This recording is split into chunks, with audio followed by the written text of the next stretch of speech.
homelessness in our communities. The hope here is to raise awareness and find some solutions.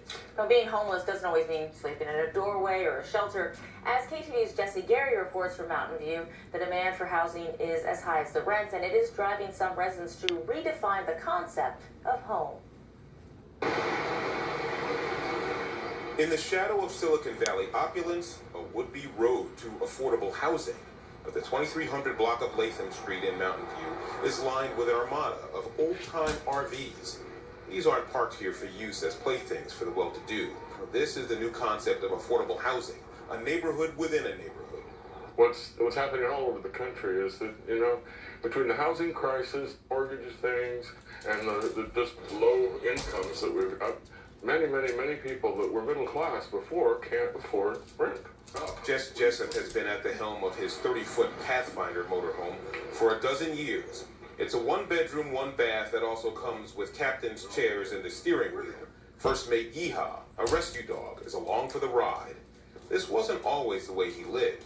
Back during the dot-com boom, Jessup was a CEO with a majority stake in an Amazon-type company before Amazon became big.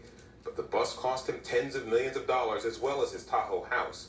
He and his two sons turned to living in a bus, a precursor to the RV. Years later, he's trying to catch lightning in a bottle again, hoping a startup venture will restart traditional home living. The biggest stumbling block, the cost of South Bay housing. We came down and looked at the rents, and there was no possible way. I'm a disabled veteran living on a disability check and bootstrapping this thing, so we got this old motorhome, and we found our spot here. Spots such as these dot the South Bay landscape. This is Crisanto Avenue, next to Rengstorff Park. About 35 to 40 RVs are parked here. One minute you're passing close to million-dollar homes. The next, they're sharing space with motorhomes. The U.S. Department of Urban Development, or HUD, says these residents, and the ones living in cars and trucks, are technically homeless. Right? Well, this might be technically homelessness, but it beats the hell out of on that sidewalk out there. Mountain View city leaders say there are at least 287 such homeless people on any given night. Many are working-class families, complete with kids and pets. But some local service agencies tell us they care for about double that number, meaning the problem is growing. Mayor Pat Showalter says parking restrictions only prohibit size and extended stays in one spot. Living like this is not illegal.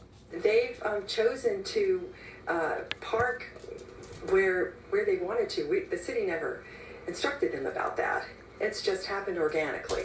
Inocente Saldivar has chosen to be here with his family. He, his wife, and two children were priced out of the rental market a year ago at $2,700 a month for a one-bedroom.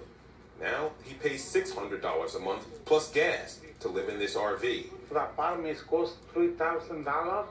I need maybe like $6,000, $5,000 because now I have included in my food for my family, So it's just too expensive? Yeah, it's expensive. Yeah, and that's why I'm staying here because in Zelda, pay $3,000 in the apartment. My family have everything here. For the most part, we found neighbors and working professionals in the area empathetic about the plight of the financially challenged. I think it's terribly sad. It's a sign of the times. It's a sign that we have a severe affordable housing crisis in the Bay Area. But some complain living conditions brought on by a merging of mobile and conventional homes can quickly deteriorate from suburban to the call of the wild. There's a lot of garbage. There are appliances, small appliances on the floor, on the street, and the sidewalks. My daughter's 15. When she has her friends over at 8 o'clock, 9 o'clock at night, do I want her walking through a motorhome encampment to get to Target? No. But we do know that the hygiene issue is a problem, and it's something we have to solve. We understand that that there are problems for both the neighbors and the vehicle dwellers, and we're trying to be sensitive to the needs of both groups. RV residents pay for waste removal trucks to routinely service their mobile homes here. City officials say this does not violate public health codes as long as the waste is disposed of properly. Social service providers say the obvious solution is creating more affordable housing. One option that might help a fraction of the estimated 500 people in San Jose living in RVs and other vehicles could be found here. Parking lots like this one spread around the area.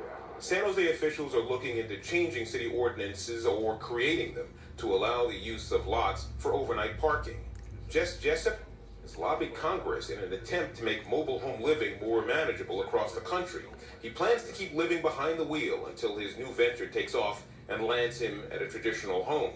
As for Inocente Saldivar, he's on board for another year in this RV due to uncertainty and ever-rising rents. These people are, they've got one fingernail trying to hang on to the American dream and pull themselves up. If we give them half a chance, stop harassing them, they'll all get off the street.